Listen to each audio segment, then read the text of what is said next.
Hi, welcome to What the Flick. I'm Christy, that is Alonso, that is Matt, that is Ben.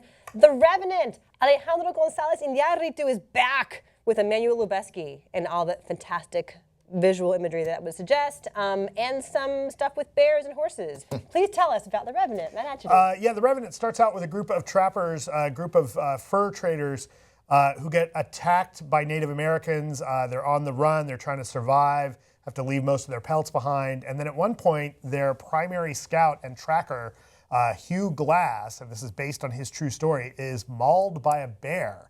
And as they try and nurse him back to life, a couple of the guys figure, fuck it, we're gonna leave him. And he's not dead, and he crawls back and haunts them. Let's watch a clip.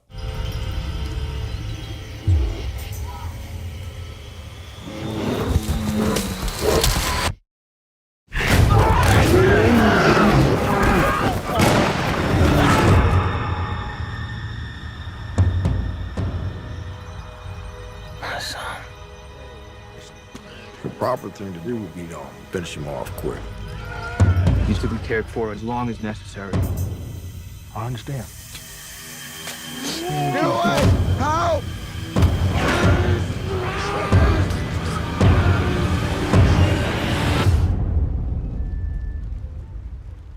So, in which film is Tom Hardy the most articulate?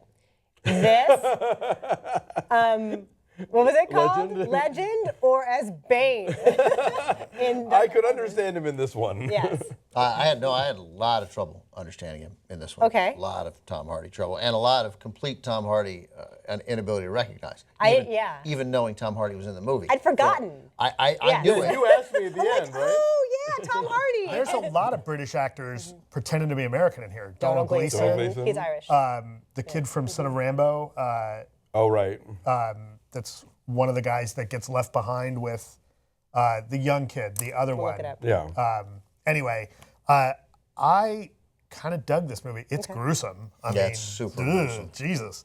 You know, and it takes a fair amount of liberties with Glass's actual story, but you know, the story of Glass getting mauled by this bear and left behind and then crawling 200 miles out of the wilderness.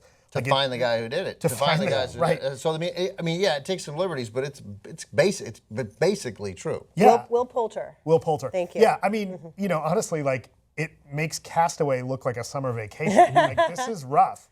The bear scene is, I mean, that is terrifying. Long takes. Terrifying. Hard to know how that was done. I Yeah. mean, I couldn't see any. I watched it twice. Like, what are they? I think what Leonardo DiCaprio was he was mauled by a bear. I think that's how they shot this. Right. I can think of no other way. I can think of no other way here, but yeah. A highly trained bear who knew the safety rules. But that was a funny thing, like, the most ridiculous clickbait rumor of award season. Leonardo DiCaprio gets raped by a bear. There is no bear raping. Because it's a she-bear for one thing. Oh, that's true. It's a mama bear. That would be tricky. But yeah, no bear raping. But there is a gnarly scene involving a horse. Yes, although if you saw Hannibal, you've seen that too. Okay. So you were not Empire Strikes impressed. Back. Or Empire Strikes Back. You were No, I was still impressed. Believe me, it's nothing to sniff at. No, this movie is, it's obviously ambitious and it is not out to soft pedal any of this, and it's shot beautifully. I mean, Lubezki apparently used all natural light sources. There's not a single light in this movie. I don't know how it's possible. Yeah, and apparently that made shooting a nightmare. Yes, clearly.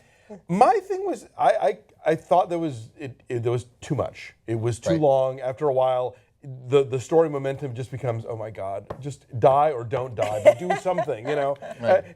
Get to where you're going. Yeah, or, like don't. You see a great 2-hour movie, and then you read an interview with the director that, oh well, the first cut was 3 hours, and you might think, oh, I want to see that. You don't want to see that, that's right. like unless it's a director's cut where he really, each thing. A lot of times movies need to be shorter and tighter, and eventually you shave it down to what it's supposed to be, and this one just kind of felt like.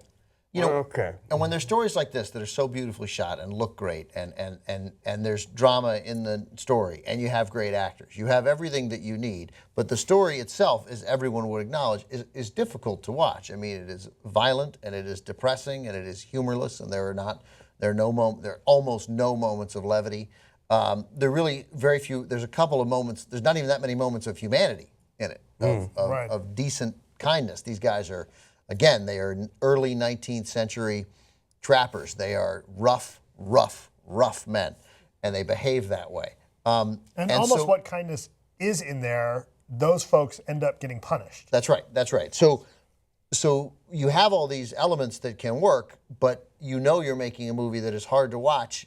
You just set a bar that is really hard, even with all those things going for it. And I just don't think in the end this got over that bar, because I still felt like, as I think Alonso did, you get more. I'm like, okay, I need this to be over. Let's wrap this up. Everything I'm seeing is almost as well executed as this scene could be, right? But I need it to be over. This is bringing me down, and that is a tough standard. I admire them for efforting, Well, as you know what it is? people Yes. in the corporate world say, but I'm not sure they did. It's like all of Iñárritu's tendencies that we saw prior to Birdman, right? Just the pummeling, Yeah. The and there's a overkill. self-indulgence there. I love Birdman so much, and I was so dazzled. I totally fell for it, as you guys know. It was the best movie of last year, and the camera work and the ambition and the energy and But the you still don't want to verve. watch 21 Grams again. Right? No, or Beautiful. Babel. Right. So this is like that kind of just really dour, really self-serious, really self-indulgent instinct that has been through all of his previous films, and like he's back to it again. And I don't know whether he felt like, okay, we won all these Oscars, let's go back to doing what we did before, and maybe it'll be affirmed now. And just, I admire how hard it was to make this movie. I admire it. It's gorgeous. I love the score. The score is really beautiful and strange and unsettling, and I can't remember why it's not eligible for Oscar consideration. Pieces of it came from previous I think stuff. so. It's Ryuichi Sakamoto and somebody else, I think, did the score. Yeah, it's just gorgeous and strange and unsettling. So I admire everything about it technically, but and no pun intended, it left me cold. Yeah, I'm not afraid of a long movie, but I know when a movie is too long, I think, or at least for me.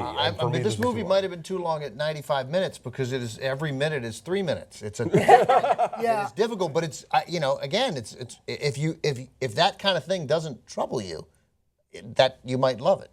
I think the challenge with this movie is that it is so relentlessly dour for so long, right? And it's, when you see movies that are intense and you think about something like, a movie like Schindler's List, like the tone changes, right? And there's moments of, if not levity, there's moments where you can breathe a little bit. And this movie has very little of that. There's this sense of dread that we've talked about in other movies, but this one, for whatever reason, you never get out from under that. You never have a sigh of relief at all, because it's constantly out of the frying pan, into the fire for this guy, and things just keep getting worse. And so when there's what's supposed to be a character arc by the end, where you see Glass kind of take a step back, it's not really earned, because there's nothing been in there that's kept him from just being this fight to survive the whole time. I think because you brought up Schindler's List, and it's interesting. But if you're going to be dour for most, first of all, there's great humanity in Schindler's List, okay. But if you're going to be dour for 3 hours, 3 dour hours, it's got to be something big. When you're at least seeing the sort of the harsh cruelty of the Nazis, you're like, well, they're the Nazis. It's important that right? But here, it's just these are just trappers, man. It's not big. It's not big. The movie itself was grand, but you're seeing these sort of little people doing a little thing, being cruel, and life being brutal to them. It wears you down. Yeah, my takeaway from this was oh shit, the frontier was dangerous. Yeah, right? exactly. We don't Totally. live in. But way more dangerous than you think. I mean, literally, A Million Ways to Die in the West. There's a million ways to die today on the frontier. Right, A Million Ways to Die in South Dakota. Right, that's right. We have not discussed Leonardo DiCaprio at all, and how arduous his performance is. A lot of it is wordless. A lot of it is just him being and surviving and struggling, efforting, to use your word again. And he's great. He's great. He's a great impressive. actor, and it's a great, challenging performance, and he was up to it. It doesn't change the fact it's hard to watch. Yeah, and very different for him, because a lot of his best-known roles are very snappy, witty. They rely on his charisma, on his This totally ability reminded to me of banter. Catch Me If You Can. This is very similar to that, right? He's going into a horse. Kill me if you can. You bring up one of your favorite things to see in a movie is somebody who's good at their job, doing their job well. Yeah. And this is that movie that's true. in a really dark, ugly, I shit kind still of way. basically liked it. I just was super relieved when I could stop watching. Yeah, it's 2.5 hours long. We're not, I gave it a 7.1 because I think there's a quality to it, and there's a respect that it demands that I think we have to give it to. But I mean, it's a difficult watch. Okay, I say 6.8 for me. A 6.5, it's undeniably well crafted, but you're right. I think Iñárritu's worst instincts take over. Matt. 7.5 because I'm afraid of the bear. The bear, Bear's was coming good, for man. you. That was Yeah. scary. I'd watch that scene again, man. That was cool. That's the fun part. Yeah. The bear rape. So, so 7 is our number, is our average, and where is it? 82% on the tomato meter. Okay, it's opening on Christmas Day, probably going nationwide. Take the whole eventually. family. Ho, ho, ho. This is your, like, if it's too crowded to go ice skating, you know, go see Revenant instead. It's too crowded to go ice skating. It gets crowded. It'd be better to fall through the ice than take your whole family to see Revenant. Bye.